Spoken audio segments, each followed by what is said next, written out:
which thought it is never free, because it's based on knowledge. And knowledge is always limited, obviously. Right? Just watch it, please, carefully watch it. Knowledge must be always limited, because knowledge is part of time. Right? I will learn more. And to learn more, I must have time. Right? I do not know Russian, but I will learn Russian. It will take me 6 months or a year, whatever time. So knowledge is the movement of time. Right? Right? And so time, knowledge, and thought, and action. In this cycle, we live.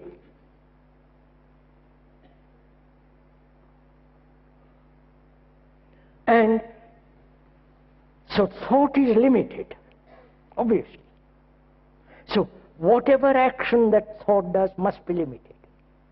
And any form of limitation of thought must create conflict.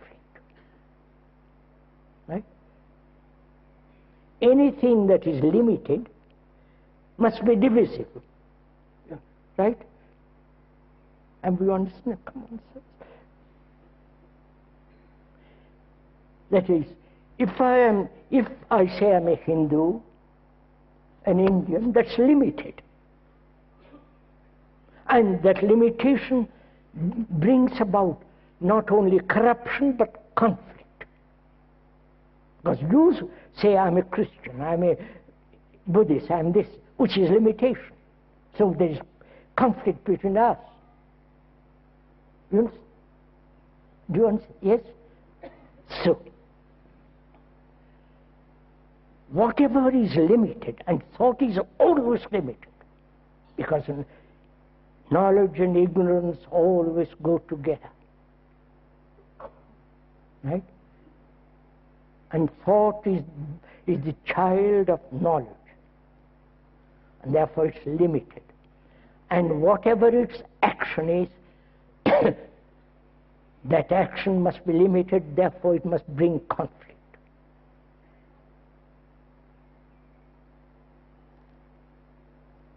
And our life, from the birth to death, is a series of struggles and conflict.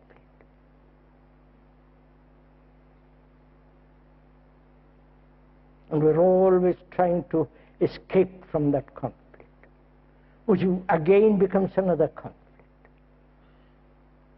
So we live and die in this perpetual, endless conflict.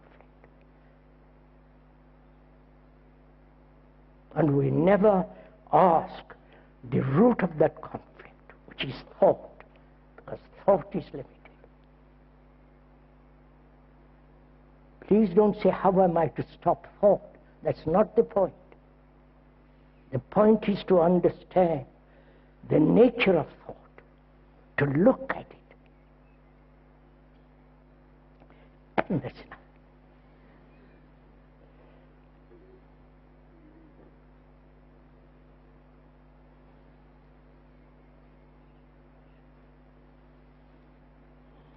Now get up. Dopodomani, day after tomorrow.